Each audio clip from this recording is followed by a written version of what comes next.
montar uma proposta e subir no sistema tem gerado uma confusão em algumas pessoas, principalmente quem está começando agora, né? Mas para quem já participa de pregão presencial, por exemplo, vai entender um pouco mais de como que funciona. A ideia dessas propostas é justamente fazer com que ela fique semelhante a um pregão presencial. Então, você vai cadastrar a sua proposta no sistema, você vai cadastrar, digitar lá, não sei se é no Comprasnet que você está falando, mas imagino que sim. Ah, não, ela falou aqui no Comprasnet.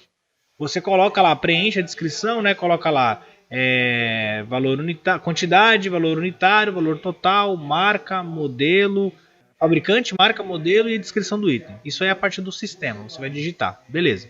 Depois disso, você vai precisar subir uma proposta física. O que é essa proposta? Exatamente aquilo que você cadastrou. Exatamente aquilo que você cadastrou e subir a sua documentação. Essa proposta que você vai subir no sistema, o arquivo, pode estar identificando a empresa, tá? Ele pode estar com seu timbre. Por quê? Porque essa proposta e a documentação de habilitação, ela faz parte da aceitação da proposta e da habilitação. E o pregoeiro só vai ter acesso a isso depois, né? Mas se você está com dúvida, você não, assim, não temos problemas aqui em identificar nessa fase, né? O que você não pode identificar é no sistema, tratando-se de Comprasnet, tá, galera? Lembre-se que eu estou falando do Comprasnet. Então, assim, no Comprasnet não vai ter problema você colocar. O que você não pode identificar é na descrição do sistema, porque é aquilo que o pregoeiro vai ler na hora de abrir para lance, né? Na hora de classificar as propostas para abrir para lance. Agora, se você está participando de uma licitação, no Licitações Z, por exemplo, aí nem ali você precisa. Até mesmo desse documento que você sobe, né? Esse anexo, essa proposta que você sobe, ali você também não pode identificar a empresa, porque ele tem acesso a esse documento antes mesmo da fase de lances. Bom? Então, o mais importante é você entender em que momento que o pregoeiro vai analisar cada documentação, né? A documentação de habilitação ele só vai analisar na fase de habilitação, a proposta também. E provavelmente ele vai te pedir, nessa fase de aceitação da proposta, que é depois da fase de lances, a proposta readequada, né? Por quê?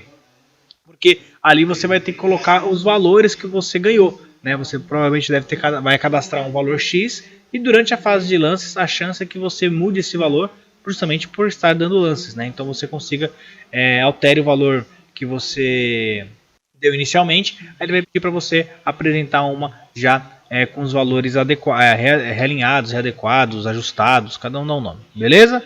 Brasil Black Friday, beleza, comentou assim. O MEI pode, ele comentou num vídeo, né? Quem pode participar de licitações?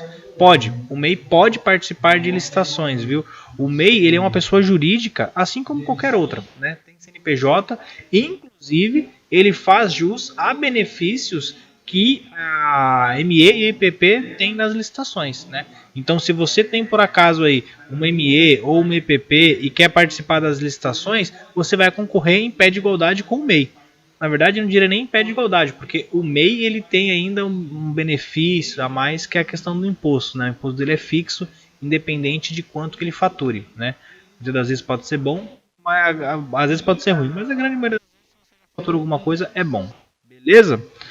Público, pedi minha licença não remunerada por 2 anos. Posso participar da licitação? Tenho que pedir licença antes ou depois de participar do pregão? Abraço. Brasil Black Friday também. Olha, eu honestamente não vou saber te responder de cabeça se você com essa licença você pode participar de licitação. Acredito que não tenha problemas, tá? Assim, se você está numa licença não remunerada, eu acredito que não tenha problema, você não tem um vínculo. Eu só não recomendo você participar de licitações no órgão público que você trabalhava, né? Ou não está mais, está afastado. Eu recomendo você não participar lá, tá? Inclusive tem algumas prefeituras, alguns órgãos que pedem uma declaração que você não tem vínculo com tanto com a administração ali ou com grau de parentesco com alguém, né? Então eu não aconselho você vender no órgão público que você está licenciado. Mas eu não vejo problemas de você vender em outros órgãos públicos, tá bom? Inclusive, galera, o MEI é uma situação à parte, mas, por exemplo, se você tem a sua empresa, você tem uma sociedade, por exemplo, você tem servidor público, claro, vai depender muito da sua categoria, né? Mas se você é servidor público e você abriu uma empresa, mas você não é o sócio majoritário, você apenas faz parte da empresa, não tem problema essa empresa participar de licitações. Lembrando também que eu não aconselho essa empresa participar das licitações onde você trabalha, tá? Agora o MEI, não sei porque o MEI ele é o único sócio, né? Mas Teria que ver. Eu não aconselho você só vender no órgão que você trabalha, mas eu acredito que não tenha problemas. Talvez uma consulta no jurídico aí do seu órgão público ele consiga te orientar um pouco melhor, beleza? Vamos lá.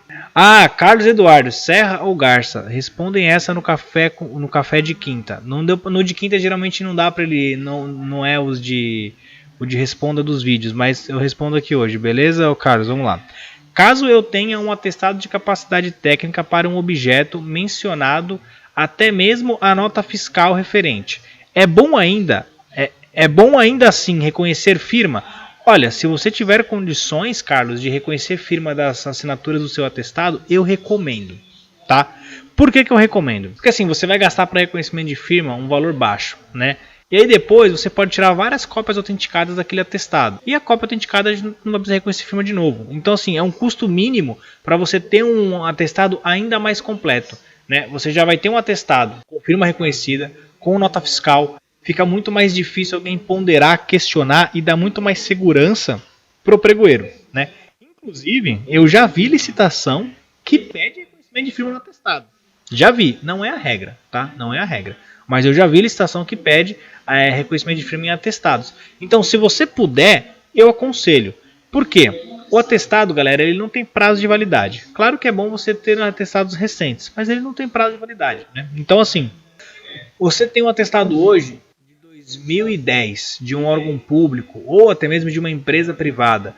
Na hora de fazer uma diligência, é muito mais difícil você comprovar isso porque já faz 10 anos desse atestado.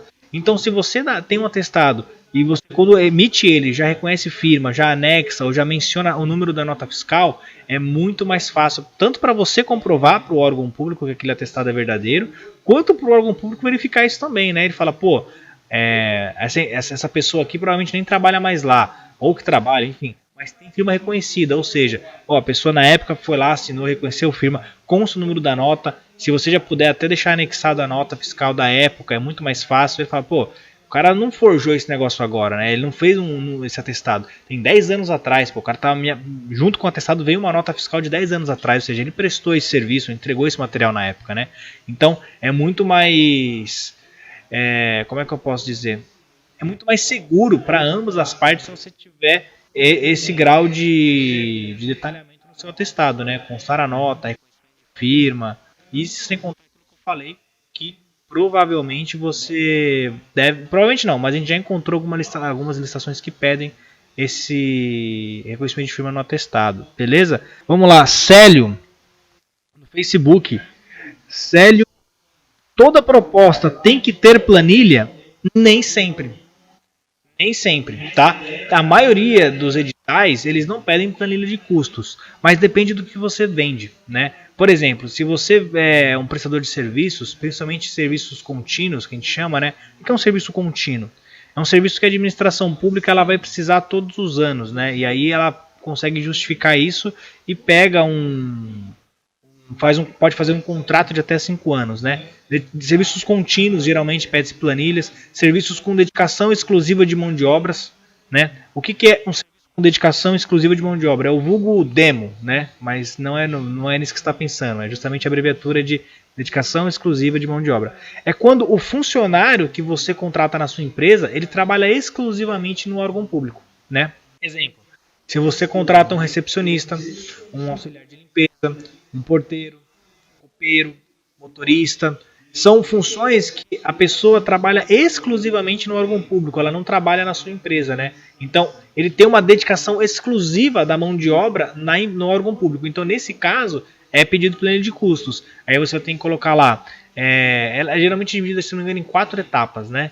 Tem a parte da remuneração, dos benefícios, impostos, lucro, despesa administrativa, tem uma porrada de coisa, inclusive tem a IN05 que ela dá mais ou menos o norte de como que você preenche essa planilha para órgãos federais, né? Os órgãos estaduais, alguns seguem legislações diferentes, mas a IN05 do MPOG, você pode pesquisar na internet aí, joga no Google aí, IN05 MPOG, você vai encontrar e aí lá vai estar falando quais são os parâmetros, a regra geral ali para a planilha de custos, para você montar essa planilha de custos, beleza?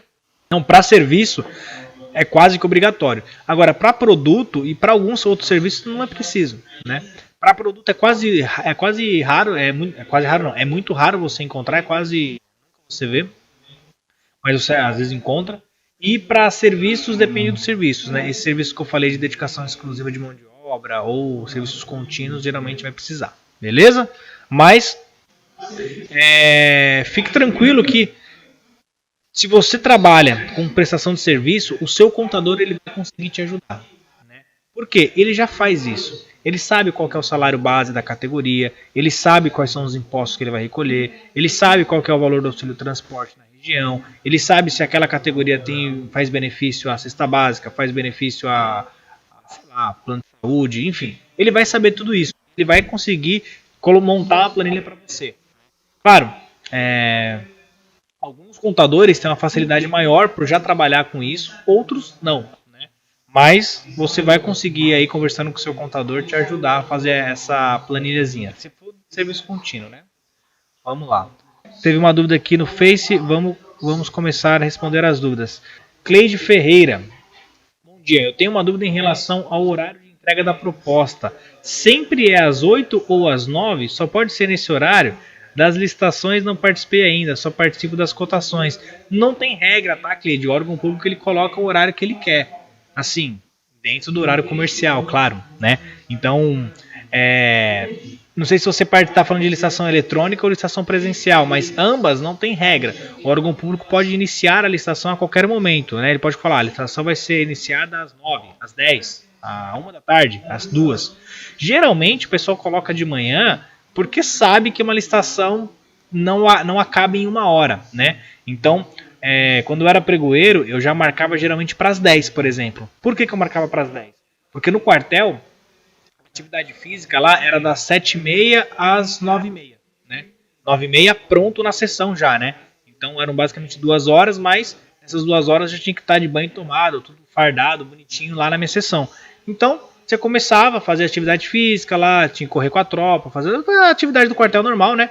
E aí depois, 9h30 tinha que estar na sessão. E dependendo do dia, tinha alguma reunião antes, o pessoal fazia uma reunião para começar o dia, dependendo alguns dias na semana tinha reuniões, às vezes tinha alguma atividade para fazer antes de iniciar. Então sempre marcava às 10, né? Porque às 10 era quase certeza que eu estaria na sessão. Mas, se por acaso eu tivesse que sair antes de alguma reunião, eu já avisava, olha, eu tenho um pregão dia tal, então vou ter que sair um pouco mais cedo para estar às 10 horas na sessão para fazer. Então, eu, por exemplo, fazia meus pregões a partir das 10, né? Mas, você vai encontrar órgão público que faz a partir das 9, das 8, da 1 da tarde, não tem uma regra específica, tá? Leia o edital vai estar falando, mas não é uma regra. Mas, a grande maioria dos pregoeiros, dos órgãos públicos, fazem as licitações de manhã. Inclusive, se em algum momento você já ligou aqui para a Magna, querendo marcar alguma reunião, alguma coisa, a gente sempre fala, a parte da tarde é melhor. Porque é difícil realmente começar um pregão à tarde. Acontece, mas a frequência na manhã é muito maior, né? Os pregões geralmente começam amanhã. E principalmente a partir das 9. É 10 para as 9 agora. O Diego já está aqui participando das licitações, pô. Já está começando a preparar, fazer a parte ali de montar alguma coisa, conferir um checklist final, porque daqui a pouco já vai começar tudo de novo, beleza?